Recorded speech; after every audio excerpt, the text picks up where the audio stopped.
vocês? Vamos dar início agora à nossa aula resumo sobre a unidade 1. A unidade 1, ela tem como intuito falar sobre os fundamentos e fase das licitações de obras públicas. Essa é uma disciplina que é ministrada no curso de especialização em projetos e obras públicas, disciplina denominada Licitação de Processos, Obras e Serviços de Engenharia. Eu sou o professor Paulo e estarei com vocês ao longo desta aula de revisão. Bom, a contratação pública de obras e serviços, ela exige conhecimento jurídico e técnico para garantir legalidade e eficiência conforme as diretrizes atualizadas pela Lei 14.133 de 2021. Nesta unidade, nós vamos abordar os princípios constitucionais, fases licitatórias, projetos técnicos e planejamento estratégico das contratações públicas. Então, vamos lá para a nossa aula de revisão. O nosso primeiro capítulo, ele fala sobre os fundamentos constitucionais e legais das licitações públicas. Para isso, torna-se importante entender que a licitação pública ela tem como intuito garantir a isonomia, transparência e vantagem nas contratações, sendo exigida pelo artigo 37, inciso 21 da Constituição, salvo algumas exceções previstas em lei. Adicionalmente, vale ressaltar que a Lei 14.133 de 2021, ela unificou normas anteriores, reforçando princípios como planejamento, governança, gestão de riscos e eficiência nas contratações públicas.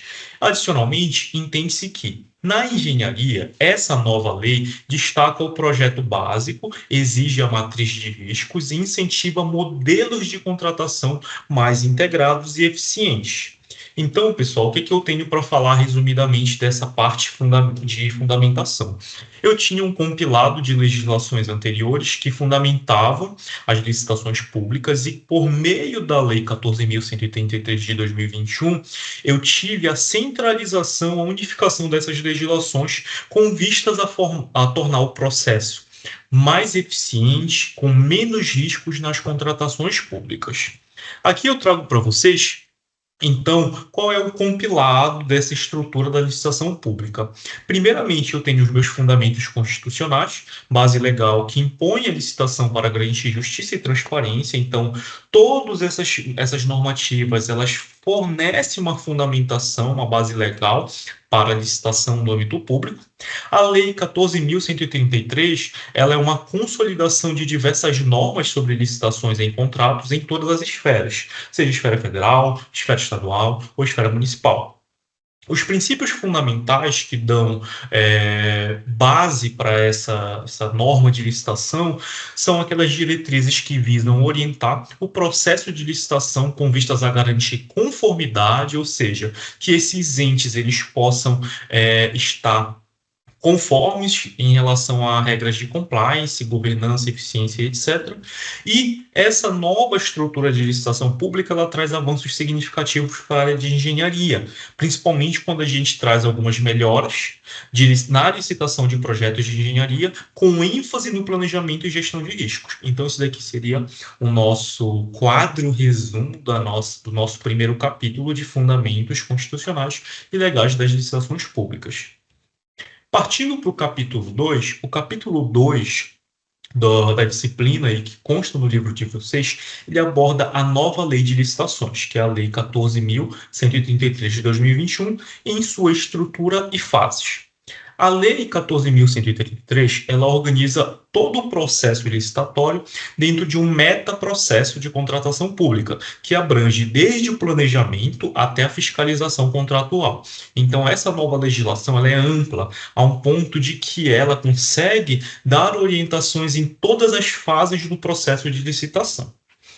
E as principais fases da Lei 14.133 são fase preparatória, divulgação do edital, apresentação de propostas e lances, julgamento das propostas, habilitação, fase recursal e homologação e adjudicação. E aqui eu trago para vocês um cronograma desse processo licitatório. Fase preparatória está relacionada ao planejamento técnico estratégico. Depois eu vou divulgar edital para dar publicidade a todos os termos da licitação. Depois eu tenho a apresentação de propostas e lances, onde eu vou ter análise competitiva das ofertas, onde diversos entes vão fazer suas propostas. Eu vou fazer a avaliação das propostas, aplicando critérios de julgamento, conforme o órgão exige. A habilitação é a verificação da capacidade do licitante em cumprir com aquele determinado serviço ou fornecimento de materiais e etc. A fase recursal está relacionada a uma garantia do contraditório que o ente público vai fornecer. E, por fim, eu faço a homologação e a adjudicação por meio da consolidação do contrato estabelecido entre órgão público e o meu contratado. Entre as inovações de todo esse processo destacam-se a formalização da gestão de riscos, o diálogo competitivo como nova modalidade licitatória e o uso obrigatório do Portal Nacional de Contratações Públicas, PNCP, como instrumento de transparência. Então, esse portal, o PNCP, ele é um portal que ele é reflexo de uma evolução a nível de transparência sobre os processos licitatórios no âmbito nacional. Partindo para o nosso capítulo 3, que denomina-se Projeto Básico e Executivo, Importância Técnica e Jurídica, ressalta-se que contratação de obras públicas ela exige que o objeto esteja tecnicamente e juridicamente bem definido, para que assim eu possa concorrer. A Lei 14.133, ela distingue dois documentos centrais, sendo eles o projeto básico e o projeto executivo. E aqui eu trago para vocês algumas características importantes do projeto básico e projeto executivo como ferramentas importantes para o processo licitatório. Bom, o projeto básico, em sua definição, ele define escopo, custos e métodos, enquanto o projeto executivo detalha soluções técnicas e materiais. Em relação ao propósito, o projeto básico ele é essencial para o processo de licitação, enquanto o projeto executivo ele é necessário para a execução da obra. Em relação ao conteúdo, o projeto básico ele define o escopo do contrato, enquanto o projeto executivo ele detalha elementos construtivos e instalações. Então, entende-se principalmente que o projeto básico ele é importante para esse processo de licitação, pois ele vai definir todos os escopos, custos e métodos relacionados ao que eu estou propondo para o ente público. Já o projeto executivo, ele seria mais ex post, né? Ou seja, ele vai detalhar soluções técnicas, ele é necessário para a execução. Então, inicialmente, eu tenho que ter o projeto básico para poder concorrer e o projeto executivo para poder executar. E aqui eu trago para vocês alguns elementos. A correta elaboração desses documentos é uma condição de legalidade, pois sua ausência ou deficiência ela pode gerar algumas paralisações, aditivos excessivos, desperdícios de recursos e responsabilização dos agentes públicos. Já os projetos, eles também garantem a segurança jurídica, servindo como uma base contratual e referência para a fiscalização. A Lei 14.133, ela permite que o projeto executivo ele seja elaborado pelo contratado nas modalidades de contratação integrada ou semi-integrada. Maiores detalhamentos sobre essas modalidades serão dados posteriormente. E, por fim, o que nós temos no nosso capítulo 4 da unidade 1? O capítulo 4 da unidade 1, ele fala sobre o planejamento de contratações de obras e serviços de engenharia, que seria aquela primeira etapa importantíssima no processo de licitação. Bom, o planejamento ele é a etapa mais estratégica e determinante do sucesso contratual. A nova lei, que eu já abordei para vocês, ela confere um papel central ao planejamento com 4 instrumentos essenciais, certo? Quais são esses 4 instrumentos essenciais? O primeiro, estudos técnicos preliminares, que é o ETP, que tem como intuito analisar a viabilidade justificativa nesse processo.